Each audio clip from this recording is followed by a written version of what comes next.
All right, so listen to this.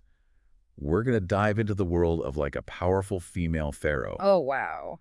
and a modern-day art mystery, all thanks to this book called The Stolen Queen by Fiona Davis. Okay.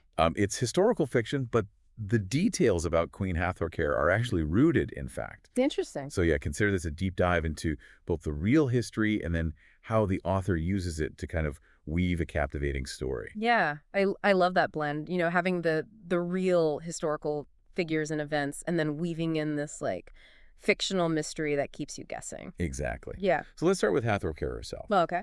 She was married to Pharaoh Sekhmet. Mm, But here's the catch. Ancient Egypt was obsessed with male heirs, right. and she couldn't produce one. Of course. So when Sekhmet I died, his infant son from another queen was next in line. Oh, wow. That's tricky. You can imagine the pressure and the power dynamics at play there. Oh, absolutely. She Yeah. wasn't about to be sidelined. Yeah. She became regent, Okay. ruling in young Sekhmet II's place until he came of age. Right. But then after 7 years, she did something totally unexpected. What's that? She declared herself pharaoh. Wow, that's amazing. And think about what that says about her ambition and the limits that were placed on women in that era. Exactly. She ruled for 20 years, commissioning temples, expanding Egypt's influence, clearly not just a figurehead. Right. But here's where it gets even more interesting. After her death, Sekhmet II finally took the throne, and he tried to erase her from history. Oh, wow. Really? It makes you wonder what he was so afraid of. Right. What did he stand to gain by silencing her legacy? Was it personal, political, or a little bit of both? Such a good point. And that's what makes the artifacts connected to her so intriguing. I bet. It's like they're whispering secrets from a silenced past. Totally. Like trying to piece together a puzzle where some of the pieces have been deliberately removed. Yes. Okay, so there's this stunning statue fragment called the Cerulean Queen, Okay. made of polished lapis lazuli. Beautiful. Imagine this deep, vibrant blue, and the craftsmanship is incredible. But what really stands out are the lips. Really? They're so full and sensual, almost like they could speak. I love that the author actually describes them as holding a hint of defiance, which, knowing Hathorkair's story, is pretty powerful. It's like the artist captured her spirit in those lips. But the fact that it's just a fragment is also intriguing. Like, was it destroyed by accident or intentionally? Ooh, that's a good question. Mm. And then there's this elaborate, broad collar, Okay. basically like a fancy necklace Uh-huh. made of gold and glass. Mm-hmm. It's missing a Nefer amulet, which is kind of curious in itself. Right. But here's the kicker. Charlotte, the main character in the book, saw this very collar decades earlier while working on an archaeological dig. Oh, wow. Talk about a blast from the past. What are the odds? I know. It had disappeared lost after a shipwreck. Wow. And now out of the blue, it resurfaces as this mysterious loan to the Met. Oh, that's wild. It's clear that there are secrets surrounding this collar and its connection to both Hathorkair and Charlotte's past. It's like someone's trying to send a message. But what is it? And who's behind it? Exactly. And then there's this whole Hathorkair curse mentioned in the book. A curse? Is it just a legend, or is there something more to it? Yeah. And how does it tie into the missing pieces of Hathorkair's story and the reappearance of the collar? The book really keeps you guessing. Speaking of missing pieces, we also can't forget that the Cerulean Queen statue has been stolen. So now we've got a real-life art heist woven into the story. Oh, yeah. And it all seems to be connected to this, like, shattery organization called Mott. And this is where Charlotte's personal story really gets interesting. Her time in Egypt is shrouded in mystery.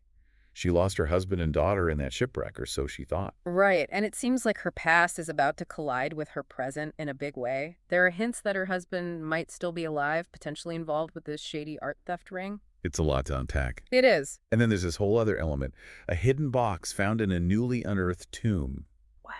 potentially belonging to Hathorkair. No way. They're using CT scans and all sorts of high-tech stuff to examine it. Wow. What secrets do you think it holds? Who knows? But it certainly adds another layer of intrigue.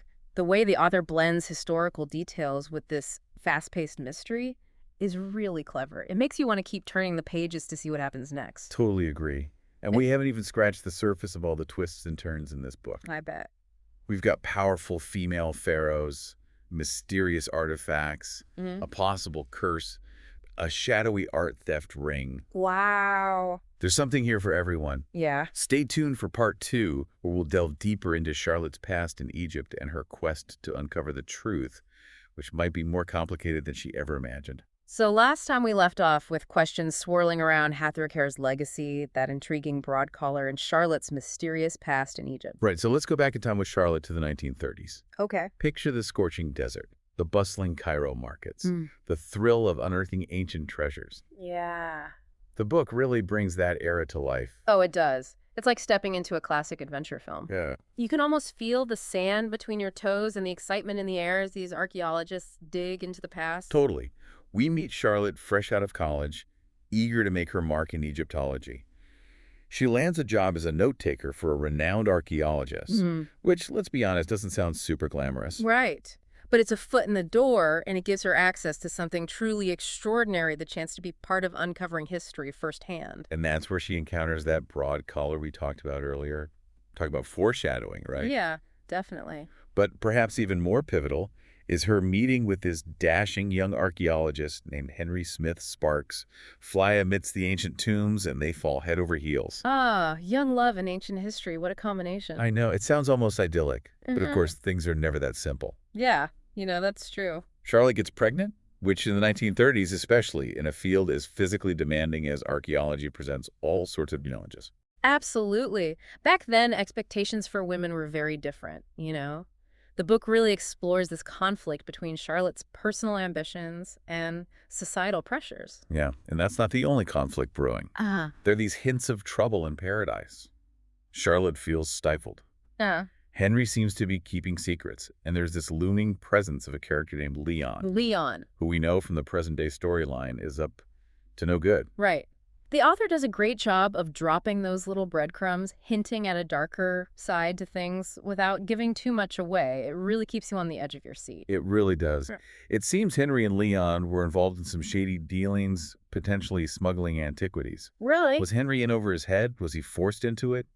The mystery deepens with every page. And then out of nowhere, disaster strikes the shipwreck. Right. It's described as chaotic, terrifying, a desperate fight for survival. Charlotte is separated from Henry and their baby daughter Lila, swept away by the currents of the Nile. It's a truly heart-wrenching scene. Yeah. And for decades, Charlotte believes they're both gone. Right. But as we know from the present-day storyline, someone survived. Right. It's a question that lingers throughout the book. Is Henry still alive? If so, where has he been all these years? And what role did he play in the events surrounding the broad collar?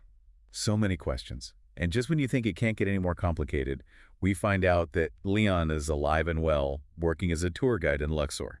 Which, knowing his shady past, seems a little too convenient. Right. You have to wonder what he's really up to. Yeah. And the book leaves us hanging, not revealing his true motives. It's clear that Charlotte's past is far from settled, and that going back to Egypt is going to force her to confront some uncomfortable truths. Absolutely. The past has a way of catching up to you, doesn't it? And it seems like Charlotte's past is about to come crashing into her present. For sure. Speaking of the present, let's not forget about Annie, the young woman who accidentally unleashed that plague of moths at the Met Gala. Oh, I won't soon forget that. It was a disaster, but it Yeah. ultimately brought her and Charlotte together. Exactly. And their connection goes deeper than just moths.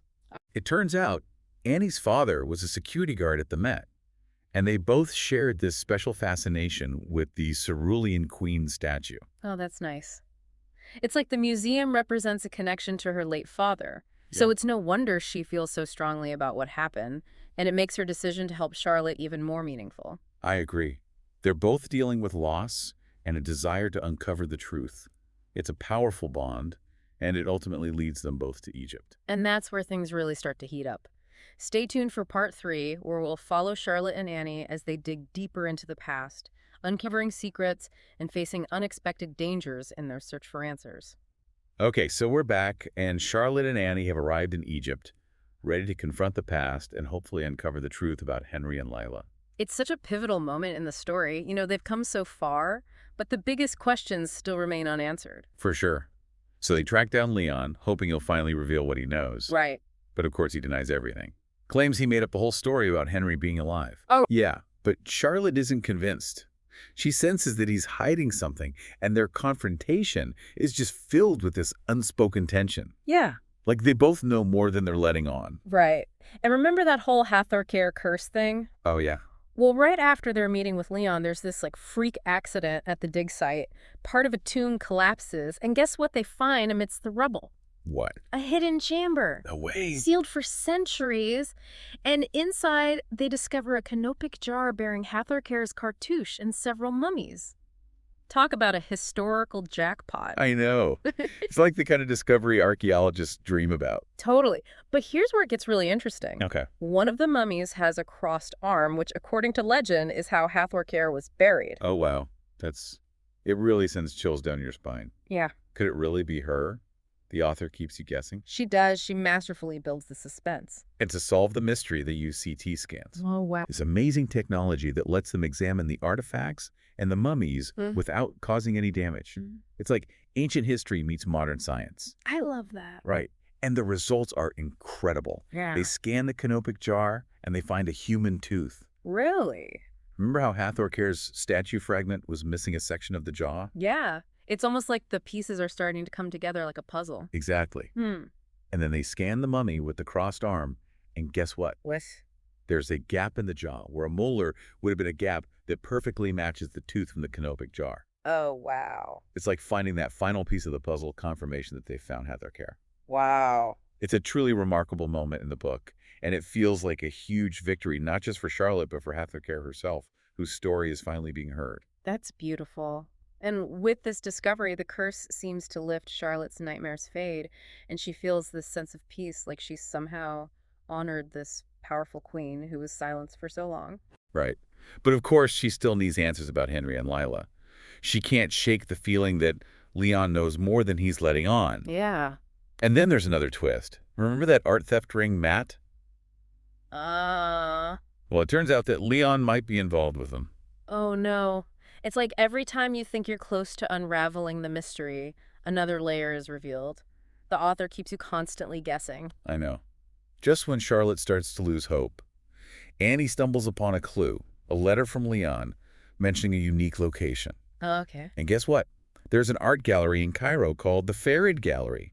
Farid means unique in Arabic. Wow, talk about a light bulb moment. It's those little details that really make this book so clever. I know. And it leads them straight to the gallery owner, Mona, who, surprise, surprise, is Leon's daughter. Oh, wow. And she's the one who stole the Cerulean Queen statue. Really? It's like all the threads of the story are starting to connect, but the why still remains a mystery. Well, it turns out Mona has this vendetta against Charlotte. She blames her for her father's downfall and wants revenge. And here's the bombshell. She reveals that she knows where Charlotte's daughter is. What, after all these years, could Charlotte finally be reunited with Lila? That's the question that drives the rest of the book. Unfortunately, Mona clams up, refusing to give any more information. But the author doesn't leave us hanging completely. Charlotte, with Annie's help, does eventually find her daughter, Fatima, living a peaceful life in a small village. Oh, that's wonderful. And the reunion is everything you could hope for, emotional, heartfelt, and filled with a sense of closure. It's the perfect ending to Charlotte's personal journey. Agreed. Yeah. And while there's still some unanswered questions about Henry, it's clear that Charlotte has found peace and a sense of family that she thought was lost forever. The Stolen Queen is more than just a thrilling mystery. It's a story about lost resilience and the power of family ties that transcend time and distance. It's definitely a book that stays with you long after you finish reading, and it makes you think about the power of history, how it shapes us, and the secrets that it can hold. Couldn't have said it better myself. So if you're looking for a captivating read that blends history, mystery, and a touch of romance, I highly recommend The Stolen Queen. You won't be disappointed. And who knows, maybe it'll inspire you to take a deep dive into your own family history. You never know what fascinating stories you might uncover. Such a good point. But that's all the time we have for today's deep dive. Thanks for joining us. And remember, the past is never truly gone. It's waiting to be rediscovered.